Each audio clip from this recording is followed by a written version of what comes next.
them off, send them off.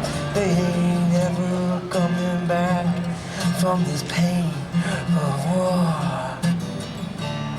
Maybe there'll be peace tomorrow. No more dropping bombs of sorrow.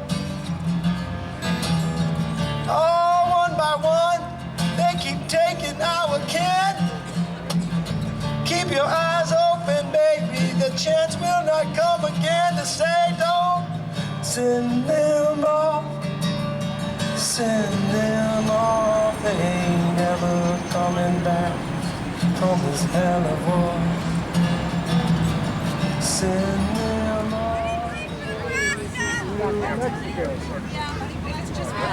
is. Okay, we're going to start New Jersey on the other side. Okay. Oh, you're not going to do it? Oh, he's not going to stop right here. He said we need New Jersey over there. They're going to start it over there. Oh, we're going to go over there? Thank you. All right. So we're going to stop? Yeah, New Jersey starts over there. Ready for the next?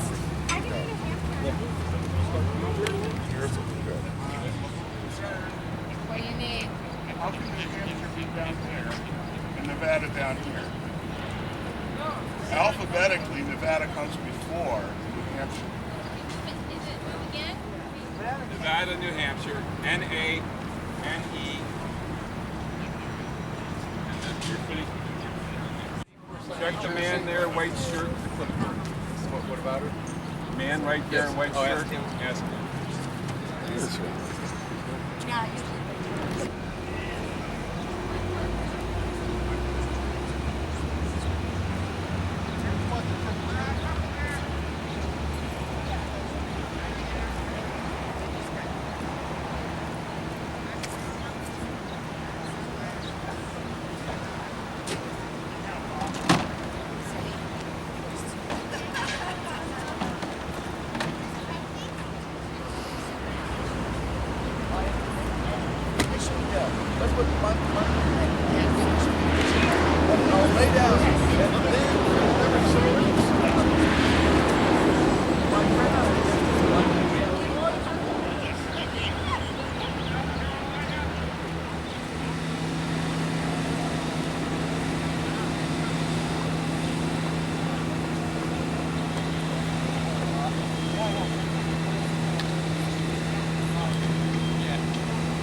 My name is Michael McConnell. I'm the Regional Director of the American Friends Service Committee based in Chicago.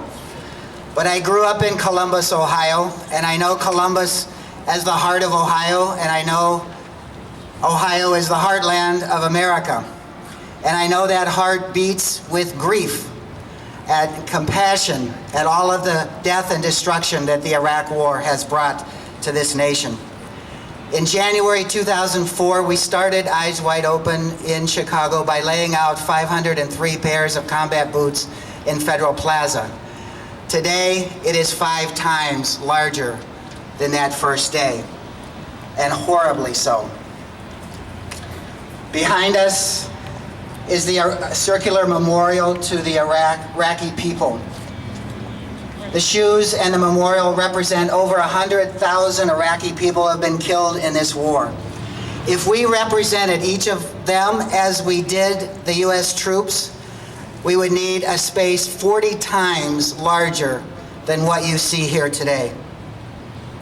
In the faces of the Iraqis on the outside of that wall, we see our own faces. They could be our friends, our cousins, but in reality, they are our brothers and sisters. And I believe that when that kinship between American and Iraqi is deeply felt in this nation, when we know in our hearts that they are our brothers and sisters, then the war will end. We represent their deaths here not to bruise our conscience in America, but rather to awaken it enough to stop this war. Whether you are in favor of the war or opposed to it, come here and see the death toll not as a statistic, but rather as the human tragedy that it is. Come and see the boots and the shoes and imagine the people that should be here but are not. And if you continue to vote for war, then you are doing it with your eyes wide open. I have here a pair of untagged boots. Whose name will we have to put on this tomorrow? Will it be someone from Columbus, Ohio? Will it be someone from the Midwest? And we know that if the present policy of staying the course continues, we know we will have to tag this pair of boots tomorrow. And so we say, we don't want one more death or one more dollar going to this war.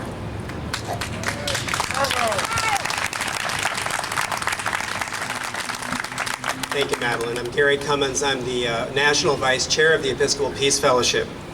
And about a year ago, we had Eyes Wide Open in Southern California, and I was very proud of the Peace and Justice Ministry of our congregation that they brought it to the city of Long Beach. And the horror for me is seeing how much it has grown in a year. And the horror for me, of course, is that, as was said, that if we had a pair of shoes for every Iraqi killed, this exhibit would be unbelievably huge. We all know that this war was begun in lies, and it is perpetuated in lies, and the lies just keep shifting and moving. And it is to open people's eyes that we are here. We're here to tell the truth and to show people the truth. The destruction of war, the destruction of this war. If we told the truth, we would know that it's just a few people, a few Americans that we ask to go and to fight and to kill and to die. And we know that disproportionately they are poor. We know disproportionately they are people of color. And we don't talk about that. We don't talk about the people in the military who are promised citizenship if they will first risk their lives as mercenaries for a cause that is a lie. This war is based on other lies. The lie that somehow an American life is worth more than an Iraqi life, as if all people were not children of God. It is based on the fundamental lie that you accomplish peace via war. It is based on the fundamental lie that it is enough to love the people who love you and no one else. Jesus said that if you only love the people who love you, that is worthless. Anybody can do that. But we base this war on the idea that if you love your family and if you love your country, you can hate everybody else, and it's just fine. So today we're here because we want more people's eyes to be wide open. And we have to tell the truth about ourselves, that there are not enough of us and that we are not doing enough to open people's eyes. We need to do our own counter-recruitment campaign so that more people become peacemakers and active. It's not enough to see a shift in the polls. It's not enough to see that maybe more people are simply tired of the war or the fact that most Americans thought it would be cheaper. It's not enough that corporations are making money. If this war were about principle, corporations would be donating their services to the war. If this war were about principle, people would voluntarily raise their taxes to pay for it. It's not about principle at all. It's about supporting a lie. And I hope for us that we do the introspection we need to do so that the next time there's a gathering like this, there are 5,000 people. And that we go to our neighbors and to our friends and ask them why they weren't here today and what are they going to do to stop the war tomorrow. We owe it to the people who have died. If we want to honor the dead, we honor them by stopping this war, by limiting the number of people who will be killed, by helping to rebuild the nation of Iraq instead of continually destroying it. Thank you. In the name of God, the beneficent, the merciful, praise be to the Lord of the universe, who has created us and made us into tribes and nations, that we may know each other, not that we may despise each other. If the enemy incline towards peace, do thou also incline towards peace. And trust God, for the Lord is the one that heareth and knoweth all things. And the servants of God, most gracious are those who walk on the earth in humility. And when we address them, we say, peace.